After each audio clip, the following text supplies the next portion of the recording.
I'm really excited to introduce our next keynote. David MacLennan is the chairman and chief executive of Cargill. He was elected to the Cargill board of directors in 2008 and previously served as the chief financial officer and chief operating officer.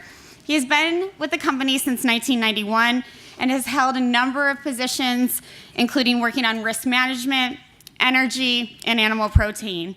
David is also a University of Chicago alum, so bravo to that, earning an MBA from here. And as David and his team knows, for me, that one of the things that I personally and Food Tank has tried to do over the last couple of years is engage more with companies like Cargill and really hear their thoughts and viewpoints. Last year, I had the opportunity to go on a Cargill trip to South Africa and Zambia, countries I'd been to before, but Cargill brought together a lot of folks like me, advocates in the food system, scientists, economists, and others, and really wanted to not only showcase some of the work that they're doing in those countries, but also introduce us to NGOs and other businesses that are also working there. So what I've always been impressed with David and his team is that they're open to talking to people like me, and that doesn't always happen. And I'm grateful that they've taken the time to listen.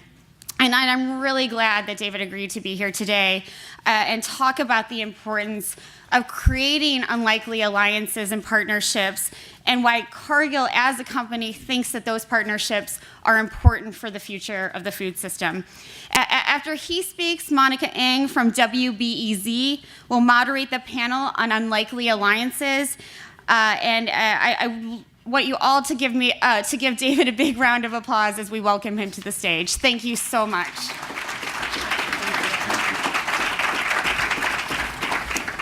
Thanks, everybody. Thanks, Danielle, and good morning. And Danielle used the phrase, I agree to be here. I have to be here. I want to be here to be part of the dialogue. But it's good to be back. Chicago is kind of home for me. I grew up here as a kid. I got my MBA here.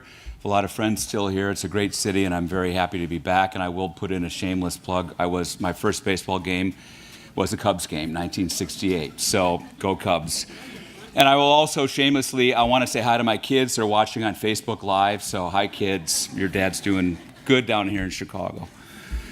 First, a bit about Cargill. As Danielle said, we are a big company. We've got 150,000 people, 150,000 employees in 70 countries around the world. We've been in business for over 150 years, and we are an agriculture, food, and nutrition company. Our purpose is to nourish the world in a safe, responsible, and sustainable way. That's why we exist. So we're a for-profit company, but I also think we are a purpose-driven company as well. We work with a lot of partners, as Danielle said. We have to. We don't have all the information. We don't have all the perspectives that is needed in today's world and to feed a world that's going to 9 billion people from 7 billion people. While we may be a big company, we're not a household name. We're family owned. We've been family owned since our inception by the Cargill and MacMillan families.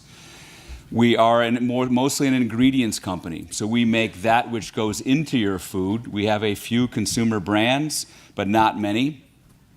And being privately owned means it's harder to find information out about us, but we are working very hard to be a thought leader, to be participants in events like this. We want people to know who we are. We want people to know what we do and what our mission is. And in a world, and it's been spoken about by several speakers this morning, people want to know, where is my food coming from? Who is making it? Who's making the ingredients that go into the label? What kind of company are they? Are they ethical? How do they treat animals? How do they treat the environment? And what is behind the label? No longer is it good enough just to trust what is on the label or the ingredients that are listed on the label. People want to know more, and they deserve to know more. So I'm going to talk a little bit about food and some thoughts that I think, what can we do through unlikely partnerships and new partnerships. And we understand that food is a very emotional topic. It's not just a commodity. It's how you create bonds and ties with your family, with your friends, and what is more intimate, more personal than what you are eating and what you are putting into your body. And that's why people want to know more and deserve to know more. So we're very mindful it's an emotional topic, and it's something that's getting more and more attention. That's a good thing. But there's 3 ideas I want to talk about, which, very briefly, how can we make the world better for food, and how can we build unlikely alliances? First, we got to have more courageous and perhaps uncomfortable conversations, find common ground. We all know we're in a world today, particularly in a country today, where there's a lot of divisiveness. There's a lot of you, me, we, they, a lot of opposition, and I think we need to be finding more about what do we have in common rather than how are we different. We need to be more creative and innovative in how we make food, how we source it, and how it gets to people's table. We need to scale up some interesting and smart solutions. I think this is just the start of how unlikely alliances can be beneficial to the world of food. So, first of all, unlikely alliances and courageous and sometimes uncomfortable conversations. It's been said before, and there were a lot of great statements this morning with which I very much agree. There is no one-size-fits-all solution. The world can handle GMOs, the world can handle non-GMOs, but we want people to understand the benefits or the disadvantages of both. And people need to have a choice and want to have a choice. We should be embracing a diversity of choices in our food and in our agriculture supply system. We need everybody's help at this point in time. We're at an important crossroads in food production, in our culture, in our political system, and the dialogue really, really matters. Let me give you an example of a situation we found ourselves at Cargill in about 15, 20 years ago, and it has to do with the Amazon. In the early 2000s, several advocacy groups started advocating and making it very public. Something we all knew was that soybean production in Brazil was contributing to the deforestation of the Amazon basin. So NGOs and other stakeholders began calling on Cargill to do more to reduce and eliminate deforestation because we were buying and are buying soybeans from farmers in Brazil and in Amazon where land was being cleared. We also had a port terminal in a city called Santarém, which is right on the edge of the Amazon biome. And we found ourselves in the midst of a very public and high publicity battle. For us, that was a turning point. It was a day of reckoning, a moment of reckoning. It didn't happen in one day. And we asked ourselves, by doing business in Brazil, by buying soybeans from farmers, what was our role in contributing to deforestation? But more importantly, what could we do to help stop it? So we worked with unlikely partners, entities like the Nature Conservancy, Greenpeace, customers of ours, and even competitors to impose a voluntary ban on buying soybeans from newly deforested land. We declared that with this group. And during the first 2-year period, we also worked very closely with the Brazilian government to strengthen regulation and to issue and involve more relative to satellite surveillance and monitoring systems. So we knew who was doing it, who was deforesting, and who wasn't. This was so successful that the moratorium was renewed, and the monitoring system was taken over by the Brazilian government as it is today, and it contributed to an 80% decline in deforestation, and we just celebrated the 10-year anniversary. So I'll be honest, it was awkward, it was uncomfortable at times, there was a lot of negative publicity around it, but the world's better, the Brazilian Amazon is better, and it's gonna get better, and because we had courageous, awkward, unlikely alliances, that's what we have to do. We need more of that when it comes to food.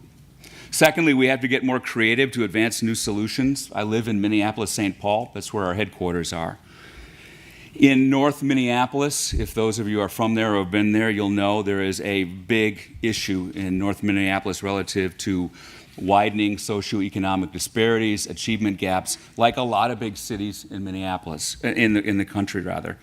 For example, in North Minneapolis, 65,000 residents have access to 30 convenience stores, 1 supermarket. It is a food desert. It is one of the best known food deserts in the country. And it's a place where you need competition to drive affordability, to have more access to safe, affordable, and nutritious food. So we are working with nonprofit organizations, local governments, our customers, health companies like Medtronic, which is also a Minneapolis-based company, to support the creation of what's called the North Market. The North Market is scheduled to launch next year. It's not just a market. It's a place where residents can go and get health screening. They can get tested for diabetes.